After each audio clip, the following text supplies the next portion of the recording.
Shalom, berjumpa lagi dalam channel Pengkhotbah Desa. Sebelum saya berbagi renungan di dalam channel ini, ada satu pendahuluan yang saya akan bagikan melalui sebuah video. Video ini sangat menarik karena memiliki pesan yang sungguh bijaksana dari seorang gubernur di Jawa Tengah, Bapak Ganjar Pranomo. Mari kita lihat, simak, saksikan bersama-sama nasihat beliau mengenai PPKM yang sedang berlangsung saat ini, yang dimana banyak masyarakat mengalami dampak dari PPKM ini. Namun ada sebuah nasihat yang harus kita dengar, yang sungguh bijak, yang dapat diterapkan dalam setiap kehidupan kita dan menjadi perenungan dalam kehidupan kita juga. Mari kita saksikan bersama-sama videonya. PPKM ini bukan untuk memberatkan, apalagi menyusahkan panjenengan. Boten. Kalau pendapatan panjenengan jadi berkurang atau pekerjaan panjenengan jadi abot karena PPKM ini, kula nyuwun panjenengan sing ikhlas nggih, yang namanya ikhtiar, apalagi ini berjuang untuk melawan pagebluk, nggih pasti ada risiko. Ini semua kan demi keselamatan kita, keselamatan keluarga kita, saudara-saudara kita, teman-teman kita semuanya, juga tetangga kita. Ngapunten nggih Bapak Ibu, saya tidak bermaksud ngajari, tidak bermaksud guroni, yen pancen tiba mangsane lelakon rekoso sing kudu awake dhewe lakoni, nggih pun, ayo awake dhewe hadepi. Kalau memang tiba saatnya kita menghadapi suatu kesulitan, ya sudah, harus kita hadapi bersama. Yakin mawon, jika kita benar-benar disiplin dan sabar mematuhi protokol kesehatan, tidak banyak bepergian, dan tidak sak penake dhewe, tidak semaunya sendiri, lakon rekoso ini ora bakal suwe. Kesulitan ini tidak akan berlangsung lama dan pandemi bisa kita atasi. Saya percaya, Bapak Ibu saged ngugemi paugeran niku. Ikhtiar niku dadi sarana sumelehe awake dhewe marang Gusti. Sumeleh niku mboten namung pasrah, mboten namung dedonga, tapi kudu ana keringet sing tumetes ing bumi. Kersane saged dadi saksi yen awake dhewe iki wis kanthi temen pengen selamat saking pandemi. Saya ingat pesan dari ibu saya ketika saya merasa putus asa dan berhenti kuliah karena tidak ada biaya. Jar, iki laku sing pancen kudu mbok lakoni. Aja nglukro, tetep po ikhtiar lan sumeleh marang Gusti. Saya tahu apa yang saya alami ketika itu tidak seberat yang kita hadapi sekarang.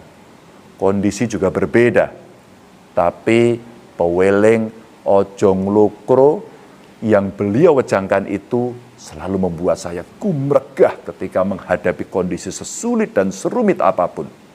Karena kita isih duwe Gusti Allah. Makanya Bapak Ibu, sedulur-sedulurku kabeh, kula nyuwun, tulung sepeda malih tulung, ampun nyerah. Kesel ora apa-apa. Sambat boten masalah. Ning awake dhewe kudu obah. Menarik bukan? Nasihat yang disampaikan oleh Bapak Ganjar Pranomo, seorang gubernur dari Jawa Tengah. Beliau memberikan pesan dalam setiap kehidupan kita, bahwa kita harus menghadapi segala sesuatunya dengan ikhlas. Tetap kuat untuk menghadapi masa pandemi ini. Kita harus terus berjuang sehingga kita dapat menang untuk menekan penularan COVID-19 ini. Kalau bukan dimulai dari kita, kalau bukan dimulai dari kerjasama kita, siapa lagi? Mari kita bersatu untuk bertekad melawan pandemi yang sedang berlangsung dengan hidup disiplin sesuai dengan protokol kesehatan yang dianjurkan oleh pemerintahan kita. Bapak, Ibu, saudara-saudari yang dikasihi Tuhan, dari video ini pun kita dapat merenungkan kehidupan di masa-masa pandemi ini. Apa yang harus kita lakukan sebagai orang percaya? Ada satu ayat firman Tuhan yang akan saya bagikan untuk kita semuanya, yang diambil dari kitab Yosua pasal 1 ayat yang ke-9. Firman Tuhan katakan, "Bukankah telah kuperintahkan kepadamu, kuatkan dan teguhkanlah hatimu, jangan kecut dan tawar hati, sebab Tuhan Allahmu menyertai engkau kemanapun engkau pergi." Ayat ini berbicara tentang kepemimpinan Yosua, di mana ia menggantikan Musa untuk membawa bangsa Israel masuk dalam tanah Kanaan. Bukan perkara yang mudah untuk membawa bangsa Israel memasuki tanah Kanaan. Akan ada hal yang Yosua hadapi pada masa itu. Yang pertama dari diri sendiri. Yosua cukup relatif umurnya sudah masuk dalam umur tua. Dia dalam umur sudah tidak memiliki kualitas yang sama seperti orang-orang muda. Tetapi Tuhan mempercayakan kepemimpinan dalam kehidupannya. Bukan sesuatu hal yang mudah memimpin orang yang tegar tengkuk. Israel adalah orang yang tegar tengkuk. Mereka adalah orang yang seringkali membangkang. Yosua harus memimpin mereka dengan umur yang relatif sudah tua. Bukan suatu hal yang mudah. Lalu juga hal yang akan dia hadapi adalah Sungai Yordan.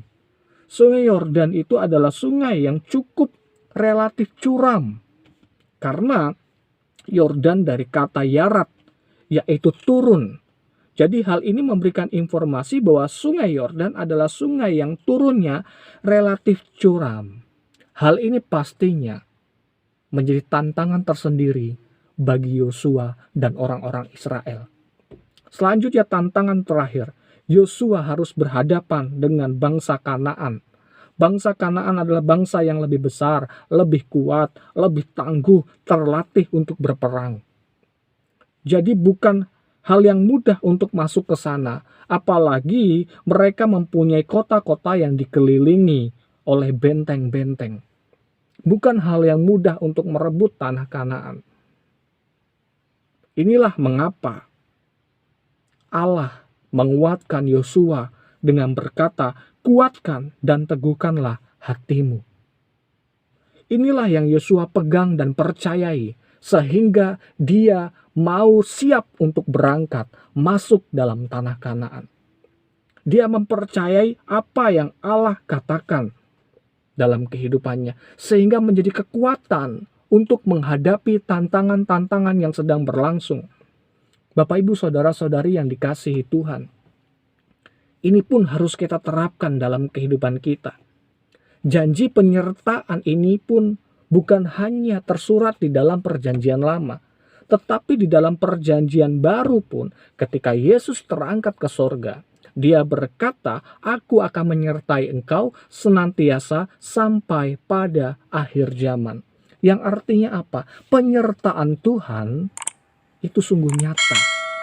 Penyertaan Tuhan adalah jaminan yang Tuhan akan berikan dalam kehidupan orang-orang percaya yang mengerti tugas, yang mengerti panggilan hidupnya di dalam dunia ini.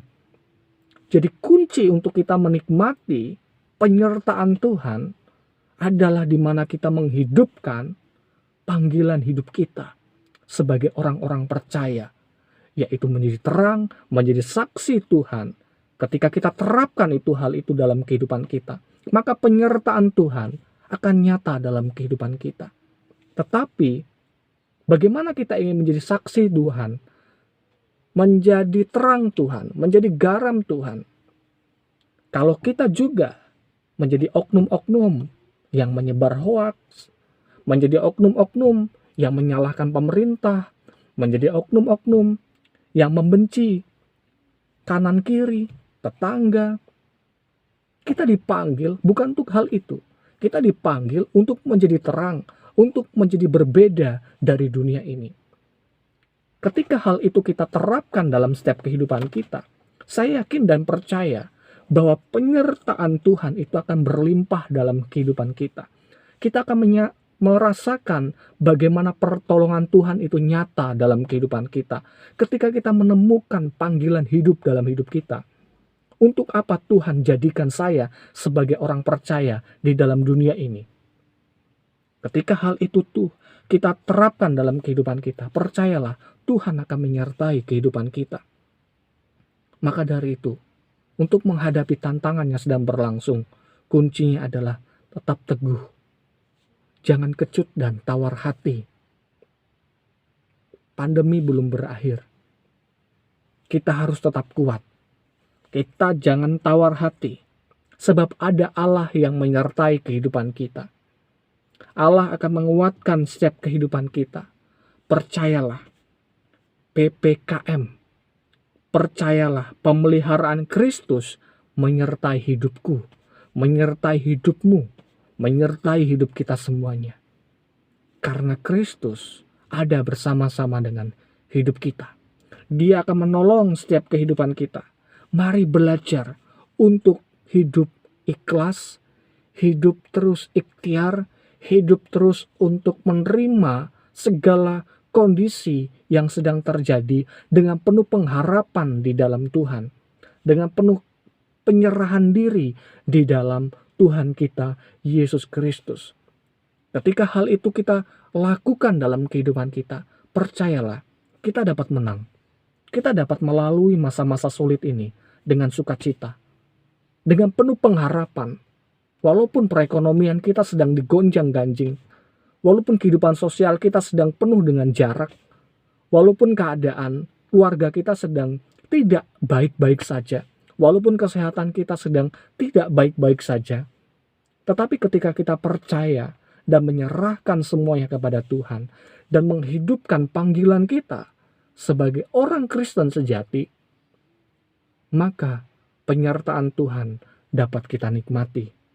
Kiranya perenungan ini dapat menjadi berkat dalam setiap kehidupan kita. Ingatlah selalu, tetap menjaga kesehatan kita, tetap disiplin, jangan kecut dan tawar hati, sebab Tuhan Allahmu menyertai engkau kemanapun engkau pergi. Tuhan Yesus memberkati kita semuanya. Shalom.